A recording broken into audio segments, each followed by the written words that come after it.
All right, good morning, everyone.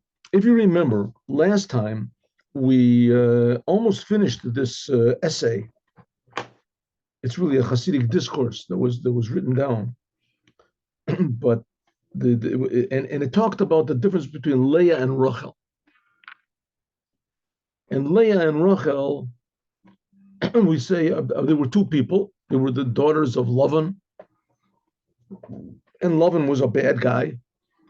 He tricked Yaakov many times, but it ends up that Lavan really, in his source, was a tremendously high level. The word Lavan means to be white, so it comes from this level of the upper whiteness, upper purity of God, where there's nothing bad whatsoever. But how it came down into the world, and we know too well that God wanted there to be a world where there's bad. So it ends up bad. Everything in the world really comes from a good source. Everything. And the job of the Jewish people is to reveal this source in the world. So bad isn't bad.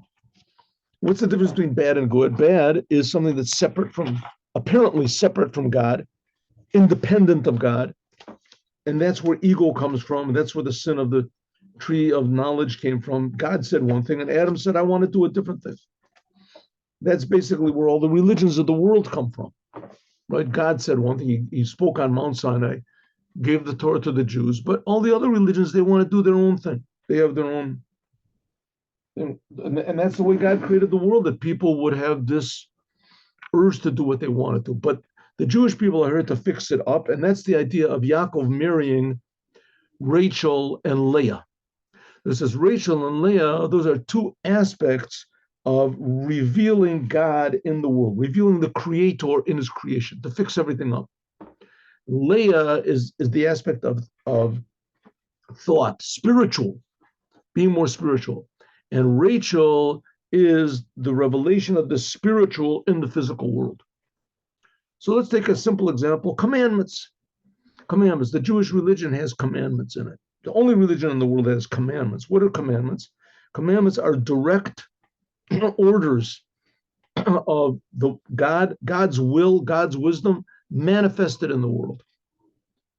Now, on one hand, that sort of makes God a little bit mundane, a little bit foolish. If that's really what God cares about, and these little boxes you put on your arm that you have to keep Shabbat exactly at this time when it comes in, you cannot light a light. But in your house, you can't push on the light. But if you a minute early, it's no problem, right? No problem. You eat a piece of bread on Passover, it's the worst sin in the world.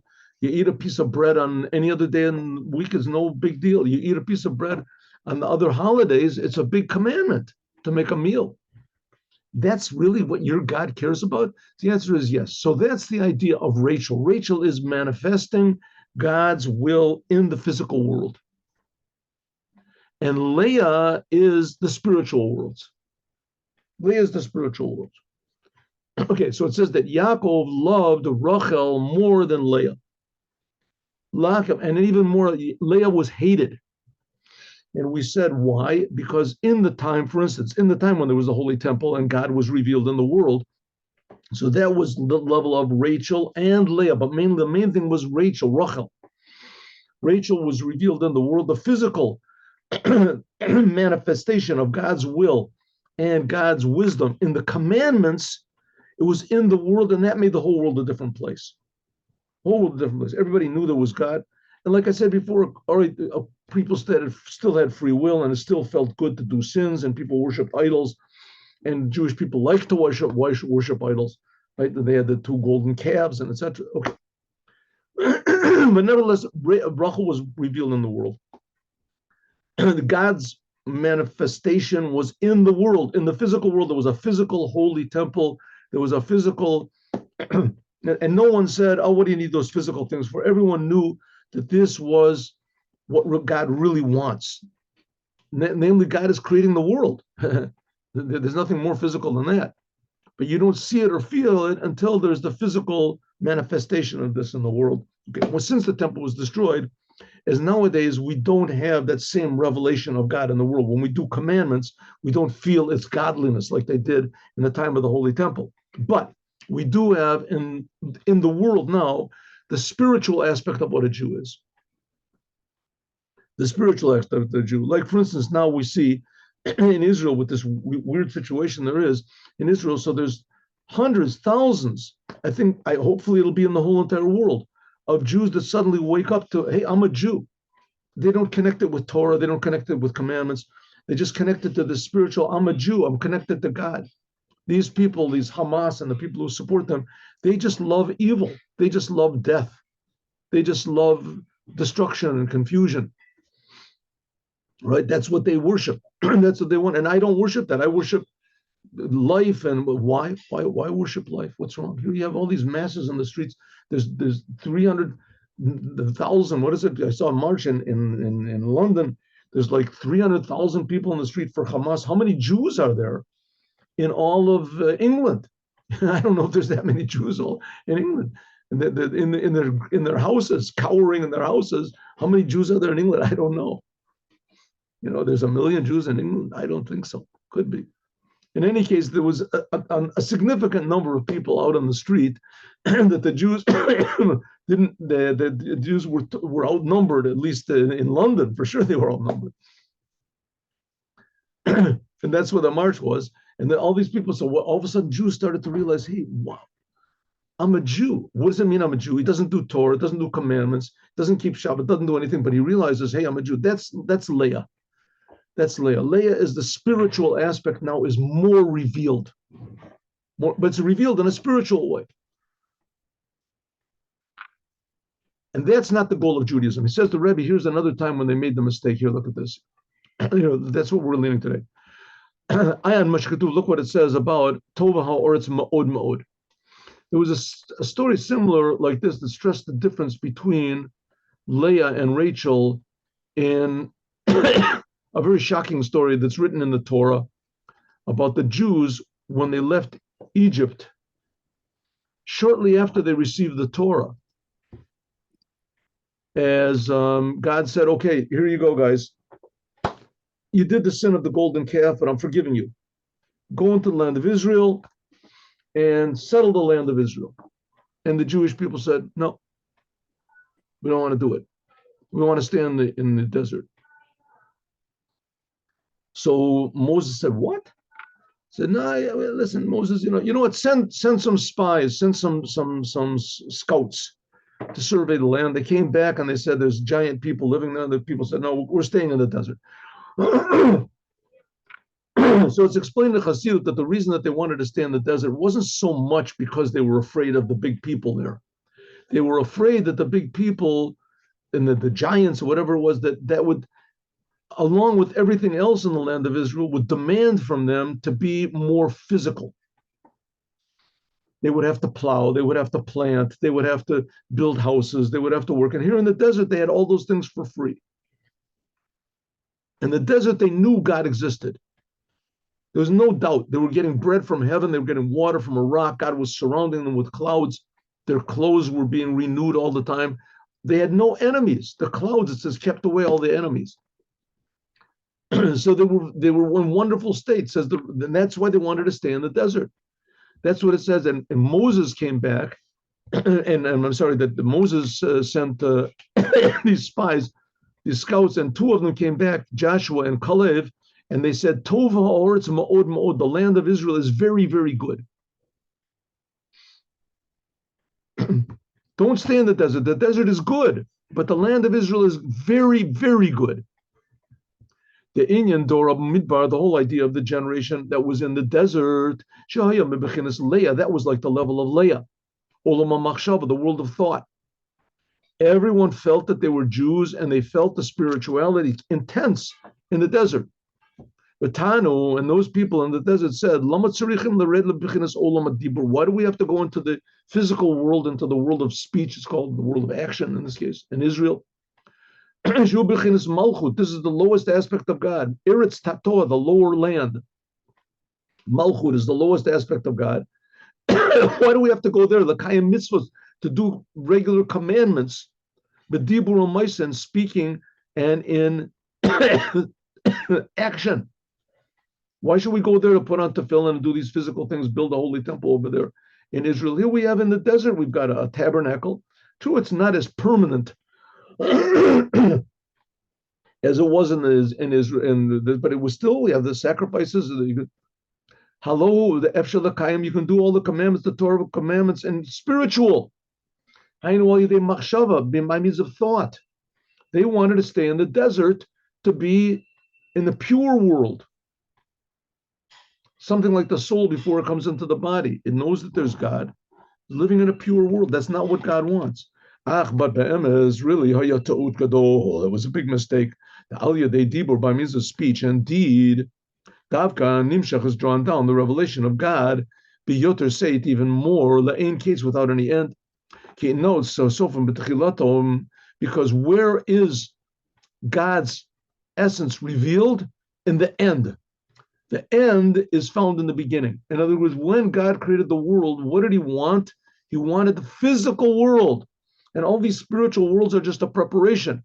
Moshe Rabbeinu, Moses, it says he prayed 515 prayers. L'kanes la'oretz, to the land of Israel, the numerical value of ve'et Hanan. And we'll learn later on. Why did he want to go into the land of Israel? It says why? Because he wanted to eat the fruits of the land of Israel. He got tired of the man. No, he wanted to go to do the commandments. Moses knew really good how to be spiritual. He was 40 days up in Mount Sinai, and in the end, he was 120 days. He didn't eat, he didn't sleep at the beginning. He knew how good it is to be spiritual. He knew what really spiritual is. And nevertheless, he said, I don't want it. I want to come into the land of Israel. I don't want to do what I want. I want to do what God wants. To be in the physical world. That's the world of Rachel. According to this, we can understand now why Yaakov loved Rachel more than he loved Leah. Rachel, that's like the world of Dibur and Maisa. That's revelation in the physical world. Kisenu Leah, and he hated Leah. This is the opposite. Yaakov was the opposite of what the generation of the desert was. The people of the generation that was in the desert, that we said that they didn't want to go into the land of Israel, that was like Leah. Leah was spiritual, a feeling of Judaism, a feeling of God, complete holiness. And that's not what God wants. God didn't create the world so that we should leave it.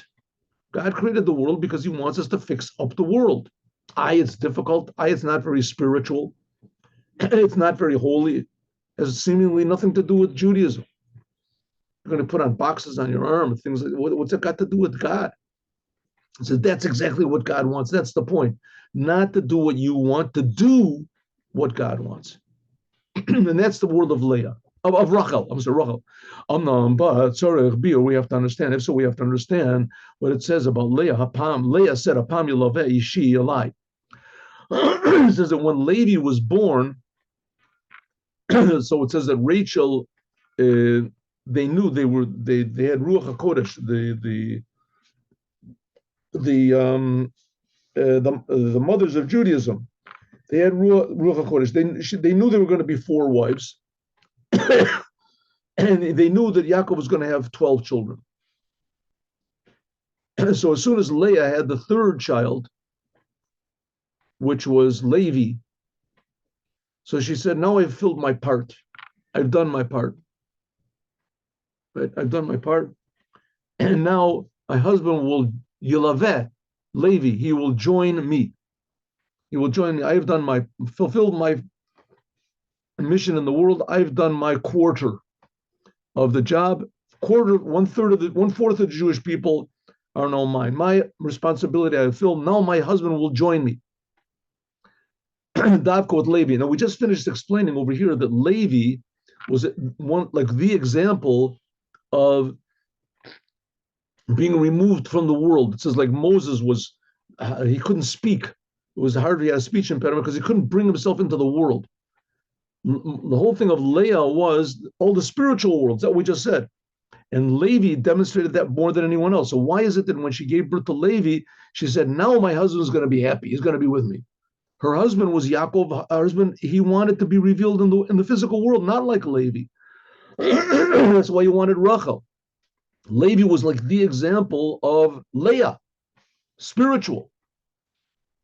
And why did she say, now my husband is going to be pleased with me? She gave birth to Levi, when that's the opposite of what Yaakov wanted. Davar, I certainly lo alal b'data. She didn't think lafuki mebechinas dibur ma'isa. She didn't think that maybe now this is sufficient. I've done what I have to do. My husband is going to be happy with what I did. Spiritual worlds. That's what my husband really wants. It couldn't be that that's what she was thinking, that my husband doesn't really want physical commandments and physical to be in the world, that he's satisfied with Levi and my children. Really, you have to have both. You have to have machshava, dibur, ma'aseh. When you do a commandment, you have to know what to think as well. The ha below ha lo sagi. One without the other is not good. Look what it says in another place in the Indian, the Leviathan, Beshor Abor. Leviathan is like a fish from the word Levi, is being attached to God, spiritual. And Shor Abar, that's physical. That's what's called the great ox or whatever, the wild ox. It's going to be the meal that Mashiach is going to bring. And in the days of the Mashiach is going to be this meal. What it means, I don't exactly know, but it says it's explained in the Chassidut. But nevertheless, there's going to be a physical meal. Leviathan, that's the spiritual aspect of God. Levi, to be attached. Levi means to be attached, to escort, to be together with. Levi, that's the prize son of Leah. And Shor Abor, that's the main thing of Rachel, to be revealed in the world. These are the two levels we talked about. Leviathan, that's Lasnish Kashos, to be attached. Is Bittul, to be surrendered to God like Nuni Yoma, like the fish of the sea. Kamo Apam Yilaveh, like it says, now my husband will be attached to me. That's Leah. She wanted that the main thing should be Bechinazu. The main thing should be big spiritual people. Al derech she'omer, like it says in the Hasidim or Rishonim, like it says that the early Hasidim, the Jews, of what 1,000 years ago, 2,000 years ago, that they would they would wait 9 hours every day in prayer. 9 hours. Their prayers would take 9 hours. They were 3 hours before they prayed. They would think about God. Then they would take to pray. Their prayers would take 3 hours to actually think about what they contemplated beforehand, to think about the one, and then 3 hours afterwards to manifest this in their thought. This is the inyan bittul v'skashus. This is total negation to God of thought. And the question is asked that 1 second, they spent 9 hours a day in prayer. How long did they sleep? I mean, they must have slept a little bit, so they didn't have much time to learn Torah. It says God blessed the Torah. The little bit that they learned, there was a blessing in it. Another opinion says it was a little bit that they learned, they didn't forget. Mishtameret. Emotai Torah that's what it says. The 9 hours of the day they prayed. 9 hours praying every day. And when did they pray? There was 3 times a day. They didn't have enough time in the whole day, right? To pray. How many hours in the day? So let's say the morning prayer was 9 hours. The morning, 9 hours. And the Torah asks that they spent so much time praying. Emotai Torah nasid. Where did how was their Torah? They didn't have time to learn Torah. Elo mitoch chasidim hayu, because they were chasidim. Because these people were chasidim, as it says that God blessed them or whatever. In other words, the majority of things that they did was in the spiritual worlds. Right? And you see there's people like that. There's Kabbalists. I don't know if today there are people, maybe there must be some people that they work in Kabbalah. They were in the Kabbalah. Other Torah scholars, they just sit and they learn all day. Let's say they do it genuinely for God. So there are people who are genuine, Talmidei Chachamim. There was Reb Steinman and Moshe Feinstein and these people that they really were devoted, humble people, devoted to God. And they just sat and they learned all day. They learned Torah all the time. So it's okay. That's good to have a few people like that, but not everybody. That's not the way that God wants. God wants there to be a few people like that, for sure. But the main thing of the Jewish people is physical. The main thing. But you have to have both. Yaakov, that's what Leah wanted. She wanted more people like these people that were big tzaddikim, that they said and they thought all day, and they were. But Yaakov, he knew that this was impossible. Only Bnei Aliyah, only certain very high people. She'ain that they are mu'atim, they are very few. Amnon Kol Yisrael, but the main thing of the Jewish people, the main work that they do is by means of Dibur and Maisa. The main thing of the Jewish people is the physical world. Being in the physical world, that's the main part of their being. And 10%, 20% is spiritual. 5%. When they do the commandments, they do it genuinely. When they're working in their store, they knew that they're working in their store, and they're doing it to make God revealed in the world, to be honest, to be that is a practical. And therefore, therefore, the main the time that Yaakov spent, his bed was in the tent of Rachel. Ikr Kaviyasol. Shehu Bechinas Dibur and Maisa. That's speech and action. Nevertheless, but you also have to have thought, you have to have ideas, comprehension a little bit what God is while you're doing these physical things. And there has to be Leah also. They'll be seeing and hearing. Seeing, we said it was Reuven, and Shmiya is Shimon, the sons of Leah. Bistakla b'yikara the Malka, and the glory of God. That every Jew has to do, but a little bit. But call Omar ain't Torah, because it says anyone who says that all I have is learning Torah, he doesn't even have Torah. But just sitting and learning Torah all the time is not good. Those people that I mentioned, that they were great Torah scholars, they were also very humble people, and they were very practical people in the world. But 90% of their time they spent learning Torah.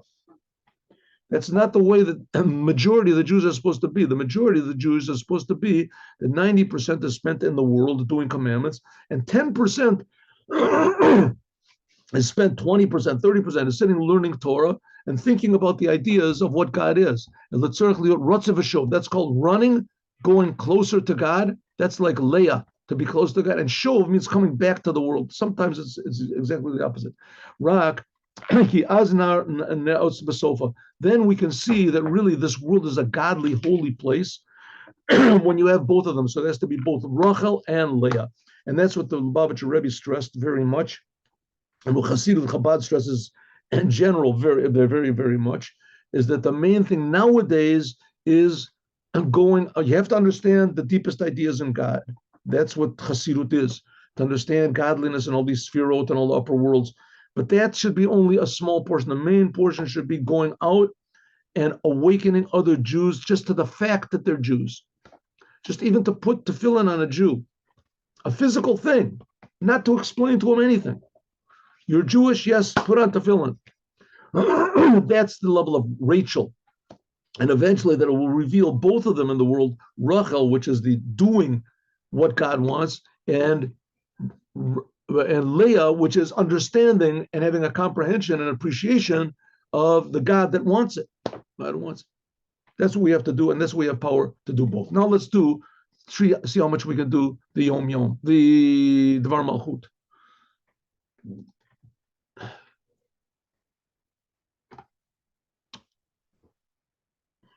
Here we go.